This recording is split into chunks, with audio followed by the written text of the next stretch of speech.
Hello again. Welcome to Summit VB Fan. I'm your host, Jeremy Cleveland, and I will once again be your guide on this feed throughout the 2026 Summit League volleyball season. The countdown to first serve on August the 28th continues with team preview number 6. This time around, the Fighting Hawks of North Dakota. And this will by far and away, I believe, be my toughest team preview. This is going to be a completely new game in Grand Forks, a new head coach. You have 8 foreign players, 7 freshmen, only 19% of the points returning. Oh, this is going to be fun to preview and a lot of tough names for me to pronounce.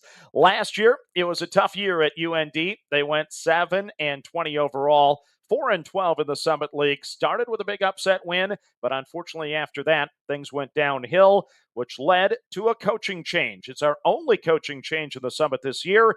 There's a new man at the helm. It's David Nguyen. It'll be his 5th season overall as a head coach. He spent the last 4 years at Fairleigh Dickinson, where he advanced to the NCAA tournament 1 year, and he finished with an overall record of 71 wins and 54 defeats. Now, over the last 5 years, well, not very good at UND, unfortunately. In 2021, 0-18 of the Summit. 2022 showed a lot of hope and progress with a major step forward, going 9-9. But unfortunately, they took a step back in 2023, going 4-12, and then 2-14 in 2024. Then last year, finished at 4-12 in Summit League play. Now, UND has made the NCAA tournament, but to be consistent with my graphic, NCAA tournament appearances on this graphic are only measuring the last 5 years, which the Fighting Hawks have not made any of those. Returning award winners for UND, unfortunately, nobody on the list, but they did lose a good one. First team outside hitter, Paige Barber. She was the first teamer for UND since 2018, and she did graduate. Now, the cupboard is the barest of the teams that we've previewed so far. 19% of the points returning this year, and 37% of the sets played will be returning this year. And oh, by the way, Coach Nguyen will be the 6th different head coach at UND since they transitioned to the Summit League. And unfortunately, UND has yet to have a winning season in Summit League action. So let's go to page 2 and look at the roster snapshot, where this is the largest roster that I have for teams in the Summit so far. Looks like the Fighting Hawks will be carrying 19 players this year. 9 players are gone, 9 return. We have 10 new players. That includes 8 foreign players and 7 freshmen on the roster. So a very interesting dynamic, and we're going to see how all the pieces gel together. The way the Fighting Hawks look in early September, I'm guessing, will be much different than they'll look in early November as they come together. And let's see how quickly that progress happens under head coach David Nguyen. So now let's go to the position depth chart. We'll start at LDS, where they lose Izzy McCormick, 98 sets played a season ago. She led the team with 344 digs. They return Skylar Dar, a 5'5 senior from California, 7 starts a year ago, 92 sets played, 1.66 digs per set. So there's some experience right there. They also will return Kenya Prescott, a 5'5 redshirt senior out of Carroll, Iowa. She played only 22 sets a season ago. She was a transfer from the Big Ten Iowa Hawkeyes after the 2024 season. So we'll see if she takes a step forward here under Coach Nguyen this season. They have now added to the position Hallie Padden, a 5'7 freshman out of Friendswood, Texas. She was a 4-year letter winner, had 1,500 plus digs, a prep dig watch list player in the big state of Texas. She did keep her 2025 commitment that she made to the prior coaching staff. Next up, we go to right side. They didn't lose anybody. They didn't add anybody, but they did keep and return Anne de Hammer, a 6-foot junior out of the Netherlands. 4 starts a year ago, 26 sets played. She was actually a transfer from the Big 12 Arizona Wildcats after the 2024 season. So interesting, the Fighting Hawks have some carryovers that were Power 4 transfers. And once again, neither put up huge numbers in 2025, but you wonder another year in Grand Forks, the new coaching staff, will they take a step forward this particular year? We'll find out, of course. Next up, we go to outside hitter, where they lose a good one in Paige Barber. First team Summit last year. She led the team with 374 kills, had a 209 hitting percentage. They also lose Dalton, who played 95 sets a year ago, second on the team with 164 kills and a 117 hitting percentage. And a whole bunch of teams in the Summit are going to face Dalton this year. She's at Drake this year. I believe South Dakota opens against Drake, so they'll get the first look at Dalton, but a couple others will be facing Drake during the season as well. Now, returning for UND, you have Lauren, a 5'11 senior out of Ontario. 12 starts a season ago, 68 sets played, 2.64 points per set in 2024, 1.9 in 2025. Also returning is Olivia Edlund, a 6'2 redshirt junior out of Alberta. One start a season ago, 18 sets played. Now we get into some wild cards, of course. They are going to add Andrea Zaric, a 5'11 graduate senior out of Ontario. She's actually a transfer from Mercyhurst, 639 career kills, 2.32 kills per set in 2025, a 176 hitting percentage, and 1.46 digs per set. So I'm going to circle her right away. I would expect her to have a major factor in the new look Fighting Hawks this season, and she should be a good player with a lot of experience, a lot of success in the past, and also some familiarity there with Coach Nguyen from playing at Mercyhurst. Next up, it is Sally Morang, a 5'11 freshman out of Germany. She had a high attack volume with the ESA Grima Volleys. I'm not sure what that is. I tried my best to research these players, but part of the challenge with the foreign players, of course, is I don't have Prep Dig to rely on, and the stats are a little more difficult to get my hands on. But I did see one of her matches. I looked, she had like 46 attacks. So I put on the high attack volume there because going through the matches, I saw she had lots and lots of opportunities. And watching some of the film, I like what I see. How will it translate? We'll obviously find out as the season plays on. So losing Barber and Dalton, tough combo there to lose, but you hope with two returning, add one, including the experienced in Zaric there.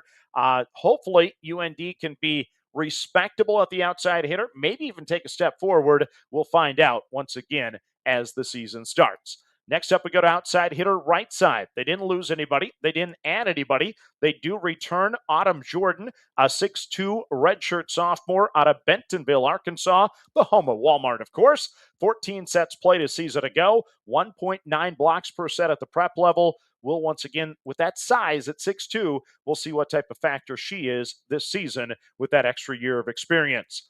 Next up, we go to middle blocker, where they lose 3. Rugley, 66 sets played a year ago. Washington, 46 sets played a year ago. Galvin, 57 sets played a year ago. And, each of them had over 1.5 points per set. So they do lose some very good production there. They do return Mariana Rivera, a 6'4 junior out of Williamston, Michigan. She made 11 starts a year ago, 40 sets played, and 1.25 points per set. As I went through the UND numbers, and it was kind of a refresher of my memory anyway, UND tried a lot of different combinations. They were working on a lot of things, trying to find something to click, and at times, once again, they put it together, but they just couldn't get all the way there. So you see a lot of players got playing time, but no one had huge production outside of Barber for the most part. Now, in addition to Rivera, though, they have added a good one. It is Lilliana Montes, a 6'4 junior from California. She's a transfer from Maryland Eastern Shore, 49 career starts, 323 career kills, a 288 hitting percentage, and 0.84 blocks per set. So I would expect Montes to be a big factor at middle blocker. And then a wild card for me, a name that I'm very excited about, is Tessa Jacobson, a 6-foot sophomore out of Wisconsin. She's a transfer from NDSCS here in North Dakota, 4.4 points per set, 413 kills last year with a 383 hitting percentage. Those are JUCO numbers. I get it, but those are good numbers regardless of the level. Going to be very interested to see how she transitions. She is only 6 feet, but when you put up numbers like that, it will be exciting to see if she can get playing time right away and have an impact on this new look roster. So Tessa Jacobson, that'll be a name that I'll be watching in the scrimmage or in the first exhibition matches and when the season gets started. I'm hoping she gets some playing time and makes that impact.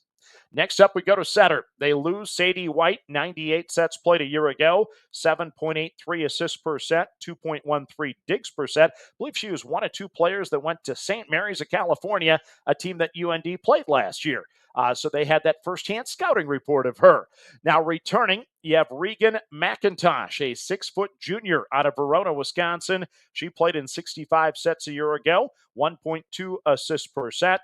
They have now added a pair of players here. Number 1 is Mackenzie Dufner, a 5'11 freshman out of Minot, North Dakota. She was number 1 at her position, number 4 overall in the North Dakota class of 2026. She kept her 2025 commitment from the previous coaching staff. And this is one thing I like where UND is situated right now. There's two holdovers on this roster of North Dakota kids that committed to UND. And then Coach Nguyen has went out there and he's made some great connections early, and he's landed a couple other North Dakota kids. And maybe I'm biased because I live in North Dakota and North Dakota is in my backyard, but I feel like the quality of volleyball continues to improve each year. The talent level's increasing. The high-end players appear to be starting to come in North Dakota, and for UND to be starting to lock down some of the kids here in the state, I think it bodes well for the future, once again, of the Fighting Hawks. Now, another wild card, this time from Slovenia. It is Ella. I am not even going to pronounce the last name. Let's just go Ellee, a 6-footer. She played with Slovenia's 1A National League. Once again, tough to get numbers. I watched some of the film. Has a lot of height, obviously, as a setter. At first, I was like, who am I looking for? That's a tall setter. It was her. And we'll see what she does and what type of impact she makes there. So 3 different options there to basically replace the production that Sadie White brought to the table last year. So hopefully UND can hit on one of those 3 and feel good about the position this year. Next up, we go to opposite hitter. They didn't lose anybody. They didn't return anyone, but they add someone. It's Elena Stefanov, a 6'3 freshman from Romania.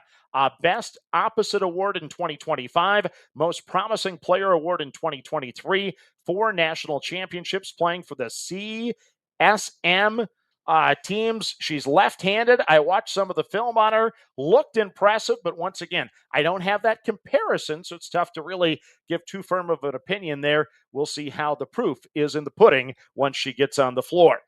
Next up, we go to outside hitter, middle blocker. Didn't lose anybody, didn't return anybody, but they add another good one from North Dakota. It's Ellee McIntosh, a 6-foot freshman out of West Fargo, North Dakota. Number 2 at the position, number 3 overall in the North Dakota class of 2026. So this is what I was talking about earlier. They add the number 3 and the number 4 player in the state of North Dakota for that particular class. 3-time all-conference player in volleyball, 2-time all-conference in basketball. Very, very good athlete. I know that much. And once again, she's another player that kept her 2025 commitment to the prior coaching staff. Next up, we go to libero. They lose Kelly, who played 19 sets a season ago. They return Katie, a 5'5 senior out of Las Vegas, Nevada. She made 5 starts, played 34 sets, and once again, she has high-level experience in the past as well. She played 2 seasons at VCU in the Atlantic 10 before transferring after the 2024 season. So 3 holdover transfers from the year prior. Interesting, once again, to see what the new coaching staff can do to develop and coach those kids up. They have added Bala, a 5'5 freshman from Istanbul, Turkey. Oh boy, these names are fun for me, but she played for the Turkish Airlines Club volleyball development team in Turkey. Tried to watch a little film there. It was even tough for me to find the film on her, but we'll see what she does as a libero, 5'5 freshman, once again out of Turkey. Next up, we got a right side setter where they lose Katie, who played 56 sets a season ago, 1.23 points per set. They didn't return anybody. They didn't add anybody at that position. So that's it. That's the roster. It was 19 deep there for UND.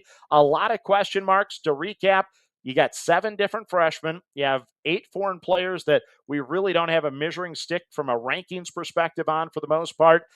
So it is going to be a wild card season for David Nguyen. And if he pulls this off, he may be the coach of the year. I mean, this is going to be an interesting year in Grand Forks, that's for sure, as he tries to piece it together. Now, last year, UND ranked number 280 in the Massey numbers. They have now scheduled a non-conference schedule that ranks at 275.9 average Massey rank. They did just add 2 games today as I record this. They're going to play Mercer in back-to-back at home in Grand Forks at the Betty, and Mercer ranked 251 last year in the Massey numbers. Those are 2 new adds to the roster or to the non-conference schedule. But here's how it's going to work for UND. They will not play a team in the top 200. Their toughest non-conference opponent on paper anyway is going to be Sam Houston, who was 235 last season. So they open in Seattle against Eastern Washington, Seattle, and Chicago State. If they're the same team they were last year, they would win 2 of those matches. Then they get Mercer at home for a pair. Then they go to Riverside, California to take on Cal Baptist, Idaho, and Sacred Heart. Then they go down to Beaumont, Texas to take on Lamar, Sam Houston, and the University of Louisiana Monroe. So what is that? That is, I believe, now 11 non-conference matches for the Fighting Hawks. On paper, compared to last year, they'd be expected to win 1, 2, 3, 4, 5 of them, I guess. If they win 5, I think that'd be a tremendous accomplishment in the non-conference, given the complete overhaul of a roster for the most part. But once again, UND's a wild card. They may be way better than I'm expecting because I haven't seen a lot of these kids play. And and most of us haven't, right? So it should be very interesting to see how things play out for the Fighting Hawks this season. But like I said, I'd be buying stock on UND in the future because Coach Nguyen is already recruiting at a very high level from what I've seen. So the recruits are solid for the future. I think there is a foundation here. And if you really have a goal for this season, going back to that first page, I guess the overview page is just to get some players on the award winner side. So with 7 freshmen on here, if UND can put 1, 2 kids on the all-freshman team, that would be a tremendous accomplishment for this season, in my opinion. Build that foundation for the future. We'll see how it works out. And I'm hoping it works out for David Nguyen, and I hope it works out soon for those Fighting Hawk fans because that's a good fan base. They deserve some wins, and hopefully they'll be coming soon. So before we wrap here, just a reminder to join volleytalk.proboards.com. Keep the Summit League on the national radar. If you haven't yet, please vote for your 2 teams that you think will reach the championship match. Predict the record for the various Summit League teams and keep the conversation going. And once again, that's volleytalk.proboards.com. A lot of praise out there for David Nguyen and his recruiting. I think there's some excitement for UND volleyball, and I hope it happens sooner than later. That's it. That's all I'm going to say. This was a tough preview with so many question marks in Grand Forks, but thanks for joining. Get ready to watch some volleyball. We'll talk to you again soon.